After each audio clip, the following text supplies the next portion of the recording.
다 함께 사도신경으로 신앙 고백드립니다.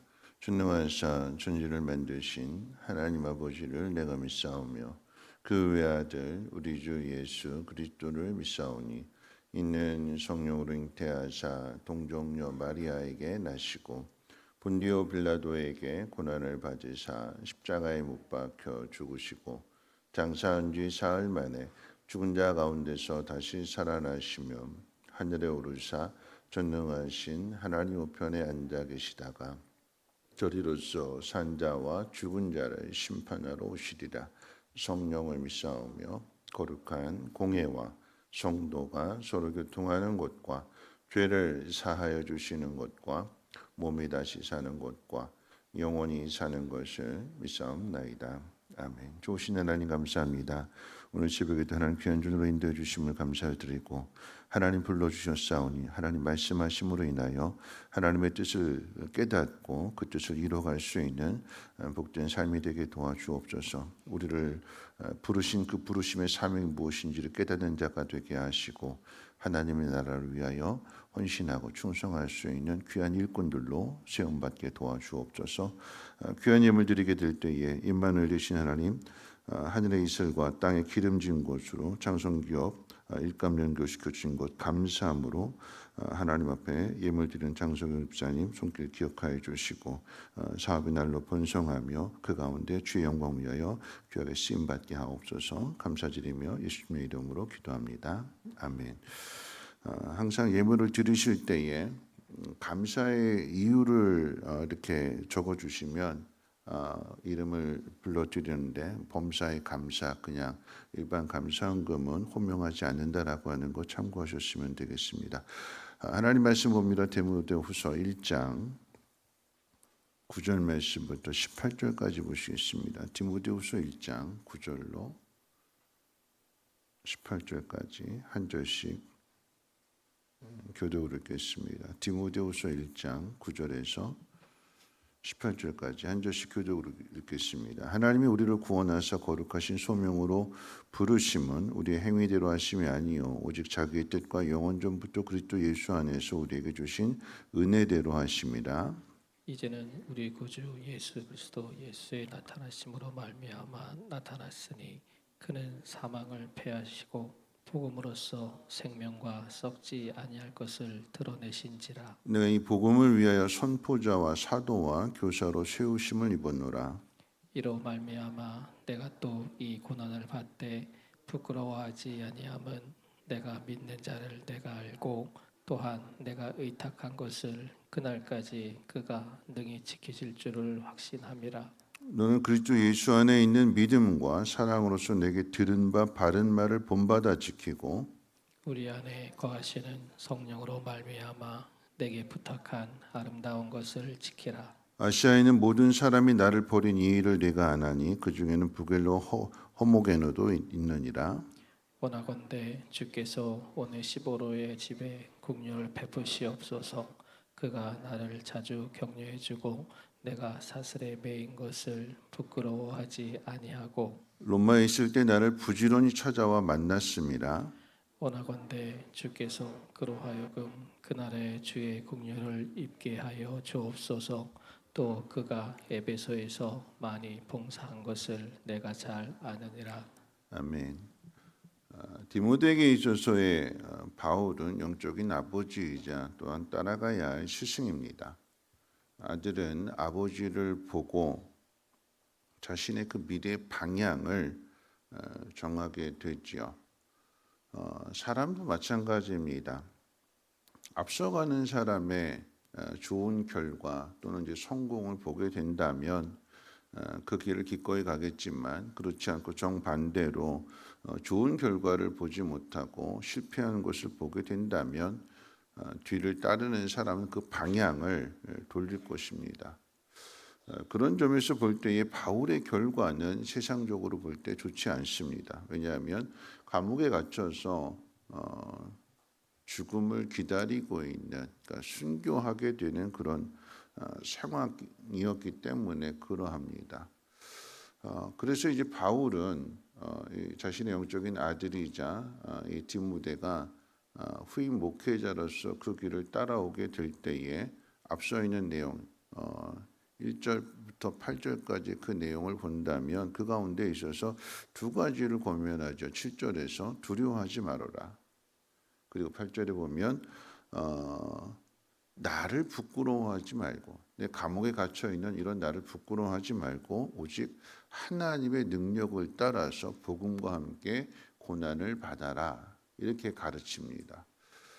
하나님의 능력을 따라서 복음과 함께 고난을 받으라라고 하는 그 의미는 복음을 전하는 데 있어서는 고난이 항상 따르게 되는데 근데 고난만 있는 것이 아니라 거기에는 하나님의 능력도 함께 있다라고 하는 거죠.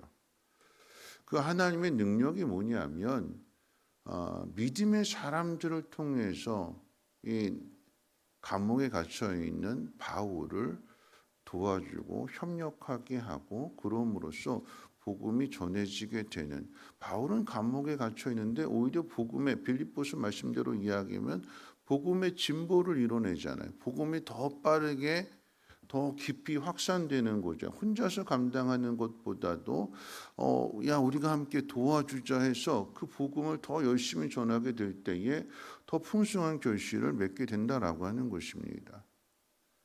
혼자서 하는 것이 아니다라고 하는 이야기예요. 그런 의미에서 오늘 말씀 가운데 보면 두 경우의 사람을 소개하게 되는데 먼저 충성된 사람을 소개하게 됩니다. 오네시보로에 대해서 이야기하죠. 이 오네시보로는 바울을 자주 격려해 주었고 바울이 감옥에 갇힌 것을 부끄러워하지 않고 오히려 부지런히 찾아와 주었대요. 부지런히 찾아와서 섬겨주는 일들, 이 일을 통해서 바울도 사람이기 때문에 어떻게 낙심이 안 되겠어요. 낙심되죠. 보고 싶은 사람도 있을 거고. 그러니까 마가 좀 데리고 와달라 이렇게 부탁도 하기도 하고. 그런데 그 감옥에 갇혀 있는 이 바울에게 있어서 찾아오는 사람들이 위로가 되고 소망이 되고 하나님의 은혜가 되고 그게 하나님의 능력이 되는 거죠. 근데 그 반대의 경우도 있습니다. 부겔로와 허모게네라고 하는 사람을 아주 대표적으로 이야기할 때에 아시아에 있는 모든 사람들이 바울을 버렸다. 조금은 이제 과장되다고 이야기할 수 있겠지만 모든 사람이 정말 버렸느냐? 아니요, 그 속에도 믿음의 동역자들은 있잖아요. 그런데 바울을 배신한 것이 뭐냐라고 한다면 바울이 감옥에 갇혔다라고 하는 이야기를 듣고 고린도 교회 같은 경우는 바울이 사도가 맞느냐 에베소 교회도 마찬가지고 고린도 교회도 마찬가지고 온다고 그랬는데 왜 안 오냐 왜 약속 안 지켰냐 거짓말쟁이 아니냐 거짓말쟁이가 전한 말씀을 어떻게 복음으로 받아들일 수 있겠느냐 하면서 온갖 악평과 비난과 비방을 다 하더라라고 하는 것입니다. 그 중에 대표가 이제 부겔레와 허모게네가 된다라고 하고 그 이름을 딱 집어서 이야기해요. 어떤 배신이냐라고 한다면 이 앞에 이야기했던 오네시보로와 반대되는 개념이 아닐까요? 구체적으로 어떻게 배신했는가는 기록되어 있지 않지만 밀고 하거나 이렇게 팔아먹거나 그런 건 아닐지라도 뭐냐면 복음을 전하고 그들과 함께 있을 때는 간이라도 빼어줄 것처럼 잘했는데 근데 멀리 있고 안 보이게 되고 또 감옥에 갇혔다라고 하는 소문을 듣게 될 때에 외면하게 되고 비방하게 되고 열심히 안 좋은 소식 퍼날리게 되고 이런 모습들을 보게 될 때 분명 낙심하게 되는 일이에요. 그런데 바울이 그런 사람들 보고 낙심하지 않는 것이 뭐냐면 믿음의 동역자들이 또 그 반대편에 서 있기 때문에 함께 동역하는 사람들을 통해서 힘을 얻게 되는 것이고 하나님의 은혜를 더 깊이 경험하게 되는 것이고 참고 견뎌내면서 그 길을 걸어가게 되는 거죠. 오늘 저는 말씀의 제목을 의리라고 잡았어요. 의리. 의리라고 하는 뜻은 뭐냐면 사람이 살아가는 데 있어서의 마땅히 행해야 할 바른 도리라고 하는 뜻을 가지고 있어요. 또 다른 의미는 뭐냐면 남남인데 남남끼리 혈족의 관계를 맺는 것 그게 의리래요. 의리. 남남인데요.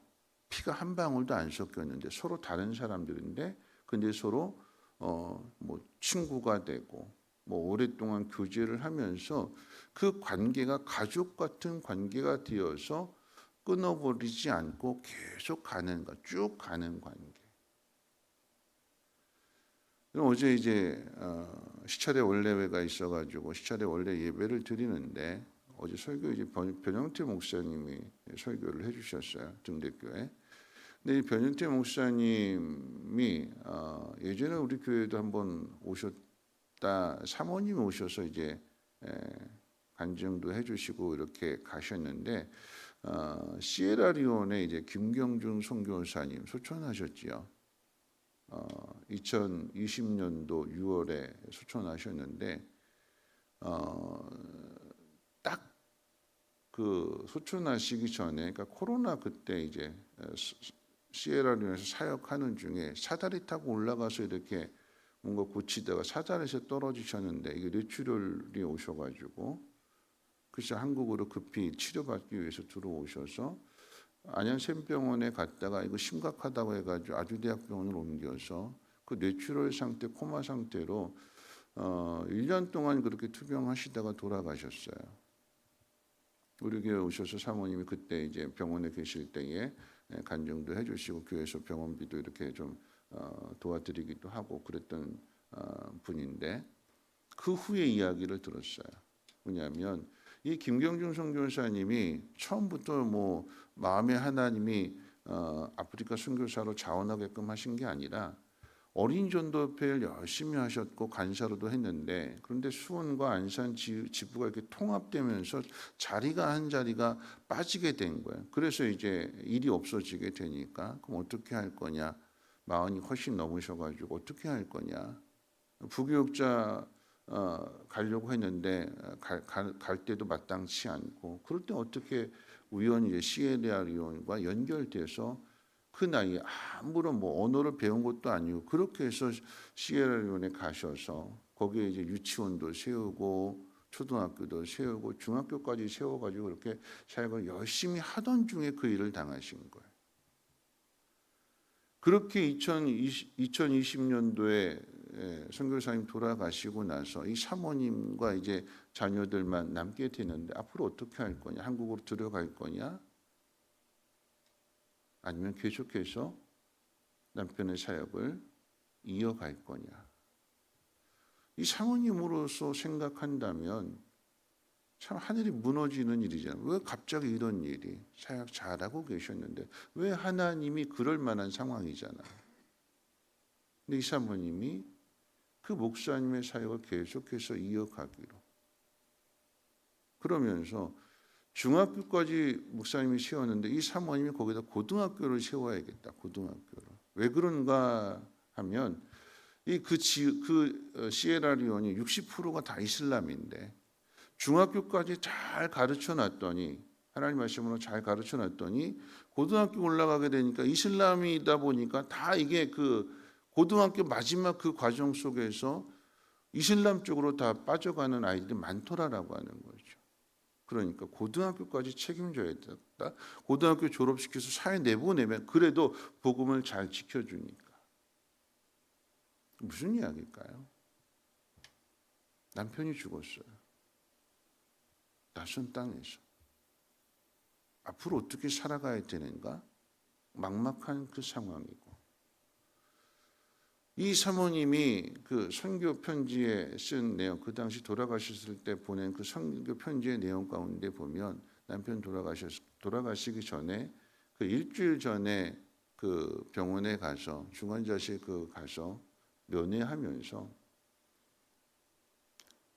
뭐 여러 가지 이야기를 해줄 수 있는데 뭐 궁금한 것도 있고 남편이 약간 말도 못 하시는 상황이긴 하지만 그런데 그 사람이 뭐라고 표현했냐면 두서없이 동문서답했대요. 두서없이 동문서답. 뭐냐면 남편이 궁금해하는 내용들 다 있을 건데 자식들이 어떤지 사역은 어떤지 뭐 코마 상태에서도 그런 거 듣기를 원할 텐데 이 사모님이 해줄 수 있는 말은 다른 말 없더랬죠. 다른 말 없다는 겁니다. 미안해요. 고마워요. 사랑해요. 그것밖에 없었대요. 그걸 동문서답라고 표현해요. 미안합니다. 고마워요. 사랑합니다. 하나님 앞에 원망하고 불평할 일이잖아요. 왜 하나님 나한테 이런 고난 주시냐고. 그런데 그 고난을 통해서 이 사모님이 어떻게 해요? 더 강해지시는 거고 그 사역을 더 힘든 남편이 없는 상황 속에서 그 험한 곳에서 사역을 이어가는 게 쉽지 않은 일인데 그 길을 그 험한 길을 더 힘든 길을 그 길을 걸어갑니다. 뭘까요? 의리죠. 의리.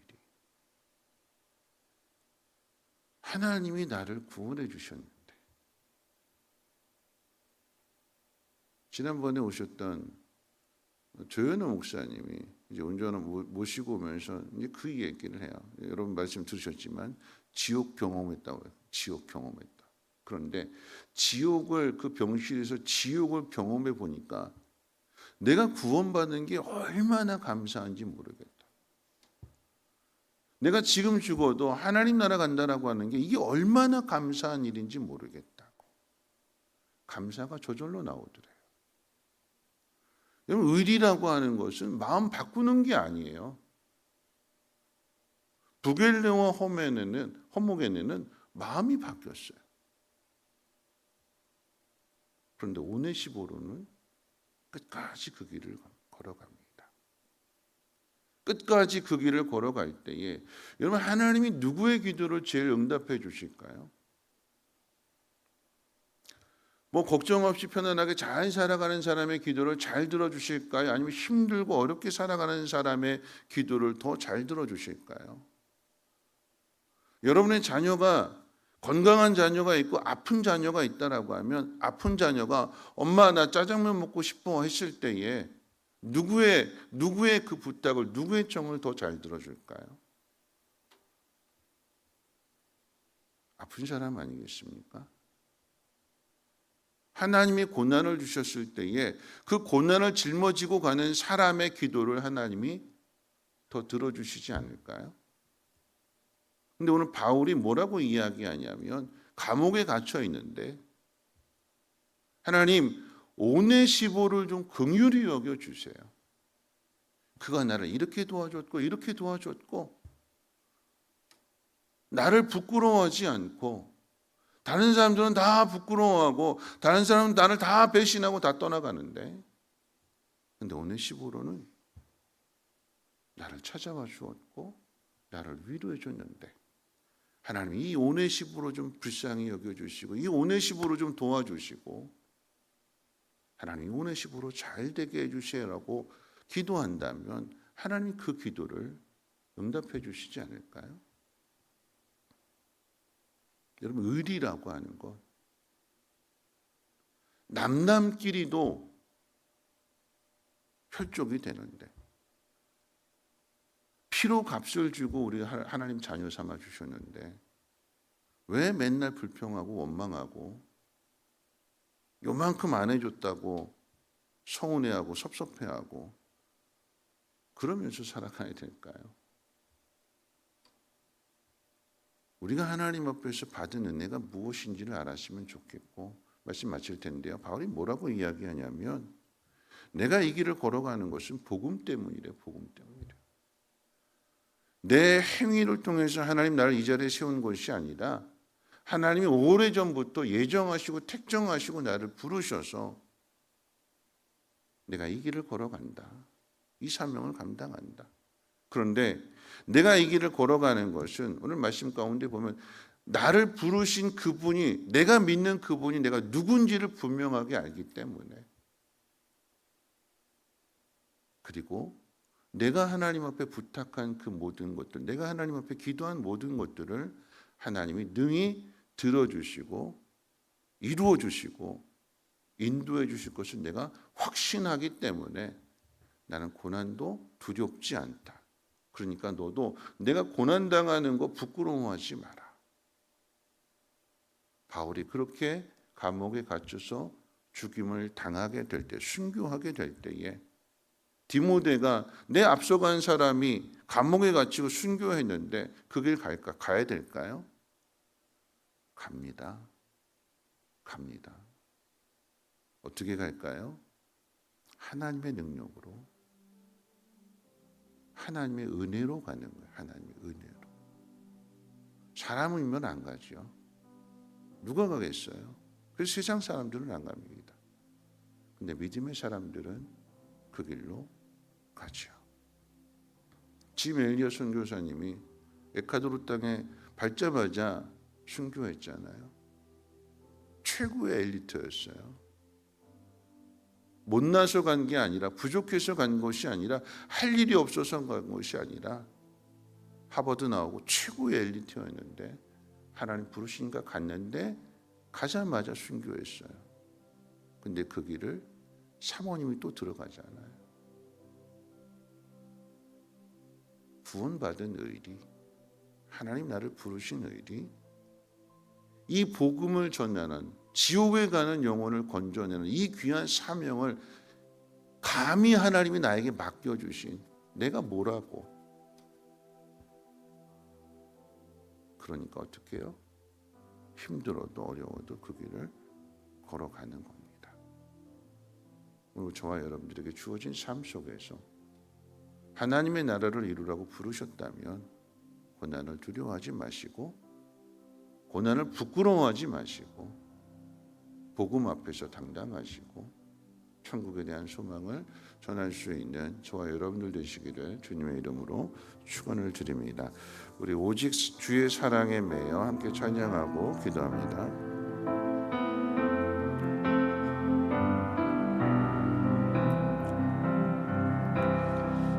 오직 주의 사랑에 매여 내 영 기뻐 노래합니다. 이 소망의 언덕 기쁨의 땅에서 주께 사랑 드립니다. 오직 주의 임재 안에 갇혀 내 영 기뻐 찬양합니다. 이 소명의 언덕 거룩한 땅에서 주께 경배드립니다. 주께서 주신 모든 은혜 나는 말할 수 없네. 내 영혼 즐거이 주 따르렵니다. 주께 내 삶들 주께서 주신 모든 은혜 주께서 주신 모든 은혜 나는 말할 수 없네. 내 영혼 즐거이 주 따르렵니다. 주께 내 삶 드립니다. 오늘 함께 기도하실 텐데요. 어제 시찰회 끝나고 나서 이제 병원에 신방을 갔습니다. 김분자 권사님, 얼마 전에 등록하신 권사님, 92세가 되신 권사님이신데 기력이 없으셔서 이제 입원해 계세요. 미역국이랑 이제 전현아 권사님 반찬 가게 가서 반찬을 좀 사가지고 집사람이랑 권조숙 전사님이랑 같이 이제 신방을 갔어요. 근데 우시면서 하시는 말씀이, 성민교회 왔는데 교회가 너무나 따뜻하고 너무나 좋더래요. 그동안 많이 힘드셨는데 너무 좋은데 하나님이 지금 이 순간이라도 내 생명 거두어 가시면 아멘 할렐루야 그러고 가시겠는데 이 성민교회가 너무 좋아서 몇 년만 더 살다 가시면 좋겠다 하는 그런 소망이 생기더래. 이제 이 따뜻한 교회 오게 되었는데 여기서 조금만 더 있었으면 좋겠다. 누군가에게는 그게 소망이 돼요. 우리의 소망은 뭘까요? 하나님 지금 나에게 있는 이 자리, 91세가 된 권사님도 내가 조금만 이 교회에서 내가 정말 헌신하고 하나님 일을 하다가 함께 이렇게 하다가 하나님 몇 년만, 그게 소망이시래요. 우리에게 주어진 이 시간들, 이것이 하나님의 은혜임을 기억하시고 감사한 마음으로 열심히 해야 되지 않을까요? 감사함으로, 부끄러워하지 않고 두려워하지 않고 그것을 잘 이겨낼 수 있는 그런 믿음의 사람이 되게 해달라고, 하나님 우리에게 맡겨주신 사명 잘 감당할 수 있는 하나님의 사람이 되게 해달라고.